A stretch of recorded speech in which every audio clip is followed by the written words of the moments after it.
Friends, இப்போ தான் வந்து நான் செவியூர்லேருந்து வீட்டுக்கு வந்தேன். எல்லாம் ரேஷன் கடையிலலாம் டோக்கன் கொடுக்குறாங்க அப்படின்னு சொல்லி சொன்னாங்க.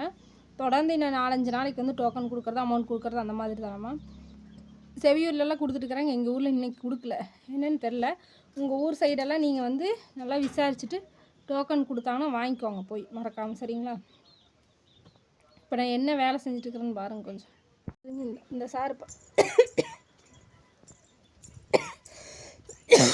இப்படியே தான் இடைஞ்சல் பண்ணுதுங்க ஃப்ரெண்ட்ஸ். ஆடு மாடு வந்து வளர்த்துறது நல்லாயிருக்கும், கிராமங்களில் தான் அதெல்லாம் நடக்கும். ஏய் போ அப்படின்னு சொல்லி எல்லோரும் சொல்லுவாங்க. உண்மைதான், இல்லைன்னு சொல்லலை.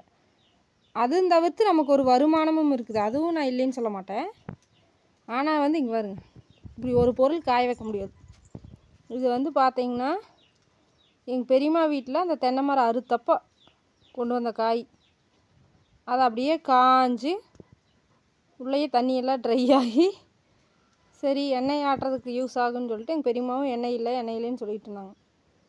சரின்ட்டு இங்கே வருங்க எல்லாம் கட் பண்ணி சின்ன சின்னதாக வருங்க இத்தினூண்டு பீஸு கட் பண்ணி காய வைக்கலான்னு ஒரு 10-30 காய் இருக்குங்க. கட் பண்ணி காய போட்டால் ஒரு நிமிஷம் கூட விட மாட்டேங்குதுங்க ஃப்ரெண்ட்ஸ் இந்த குட்டிங்க. இதுதான் காய் தான் நானும் சேர்ந்து வெயிலில் காய்ஞ்சிட்டுருக்கிறேன். அதுதான் உண்மை. ஒரு 10 நிமிஷம் போய் உட்கார முடியலைங்க. இங்கே பாருங்க, இங்கேயே படுத்துட்டு வருங்க நான் நிற்கிறதுனால. இங்கே வந்து இந்த பருப்பு ஒன்றா கலைக்குது, இல்லைன்னா அடியில் பூந்துக்குதுங்க ஃப்ரெண்ட்ஸ், கட்டல் கடியில். அந்த பருப்பு அப்படியே ஃபுல்லாக இங்கே அப்படி மண்ணுக்குள்ளே விழுற மாதிரி வருது. எப்படி நம்ம காய வைக்கிறது? பெரிய தொல்லை பண்ணுதுங்க இது. மேலே அங்கே வருங்க 2 சாக்கில் காய வச்சுருக்கேன். அது வந்து பழைய காய், ரொம்ப பழைய காய். அது தனியாக அரைச்சிக்கலான்ட்டு அங்கே காய வச்சுருக்கிறேன்.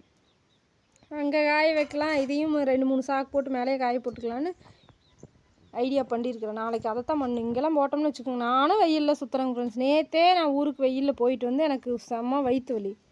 இன்றைக்கி இந்த ஆட்டுக்குட்டி முடிப்பா வயிற்று வலி வந்துட மாட்டேங்குது. அது வாயிலா ஜீவன் தான், தெரியாது பாவம் அதுக்கு எதுவுமே. அது வயிற்று பசிக்கு தேடுது. ஆனால் அந்த வெயிலில் நிற்கிறது டென்ஷன் ஆகுதுங்க ஃப்ரெண்ட்ஸ். ஒரு 10-20 நிமிஷம் தேங்காய் போட்டு எடுத்து வைக்கலாம், பூசணம் முடிச்சிருன்னு பார்த்தா முடியல. அதனால் நாளைக்கு என்ன பண்ணோம்னா இதே மாதிரி ஒரு 4 சாக்கு லைனாக போட்டு கொஞ்சம் கொஞ்சமாக போட்டு பரப்பி விட்ருவோம். ஒரு 2 நாளைக்கு இந்த மாதிரி காய வச்சா போதும், நல்லா காய்ஞ்சிடும். உங்களைனா வச்சுக்கோங்க, இந்த பச்சைக்காயெல்லாம் பூசணம் முடிச்சிருங்க ஃப்ரெண்ட்ஸ். அப்புறம் வந்து பருப்பு பூசணம் முடிச்சிருச்சுன்னா எண்ணெயெல்லாம் வாசம் அடிக்கும். உங்களுக்கே தெரியும்ல என்ன பண்ணுறது. உங்களை வச்சுட்டு சொல்லுங்கள் பார்க்கலாம். வருங்க ஒவ்வொருத்தரும் வருவாங்க. ஒன்று வந்து நம்ம ஒரு 4 காசு பார்க்குறோம், சம்பாதிக்கிறோன்னா அது ஈஸியானது கிடையாது. எதுலேயுமே யூடியூப்லேயுமே அப்படித்தான். எல்லாம் ஈஸியாக நினச்சிக்கிறீங்க, வீடியோ போடுறோம் சம்பாதிக்கிறோம். நிறைய பேர் புரிஞ்சுக்கிறீங்க, புரிஞ்சுக்காதவங்களும் சொல்கிறேன்.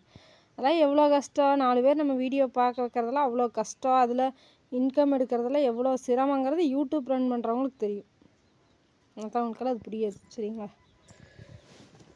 பேசுகிறவங்க ஈஸியாக பேசலாம். நீங்களும் வேணால் ரன் பண்ணி பார்த்தீங்கன்னா உங்களுக்கு தெரியும். நீங்கள் செய்கிற வேலையை நீங்களும் எடுத்து போடுங்க, யார் வேண்டாங்கிறா? உங்களுக்கு அந்த மாதிரி ஈஸியாக சம்பளம் கிடைக்கும்ல. கேட்டால் நம்ம அந்த மாதிரி ஈஸியாக வர்ற வருமானம் எங்களுக்கு வேண்டாம், உங்களுக்கு கடின உழைப்பு தான் உழைப்போம் அப்படிவாங்க. ஆனால் கவர்மெண்ட் ஜாப் வேணுன்ட்டு அலைவாங்க. ஈஸியாக எப்படி சம்பாதிக்கிறதுன்னு அதில் வேணால் யோசிப்பாங்க, எப்படி வேணால் பேசுவாங்க மக்கள். இதுதான் நான் ஒரு ஐடியாங்க ஃப்ரெண்ட்ஸ். அந்த சுவத்திலேருந்து இது வரைக்கும் இப்படி ஒரு பட்டி மாதிரி அதான் அந்த மூங்கில் தட்டு வாங்கி அடைச்சி விட்றலான்ட்டு இருக்கிறோம். அடைச்சி விட்டோம்னு வச்சுக்கோங்க, இந்த சைடு வேணுங்கிறத நம்ம காய போட்டுக்கலாம். ஆட்டுக்குட்டிங்க உள்ளேயே நடந்துக்குவாங்க. அதைத்தான் பண்ணணும். அதுக்கு ஒரு 4000-5000 செலவாகும். அமௌண்ட் இருக்கும்போது அதை செஞ்சு விட்டுட்டோம்னா நம்ம நிம்மதியாக இருக்கலாம். இல்லைன்னா இந்த ஆட்டுக்குட்டிகள் தொல்லை தாங்க முடியாது.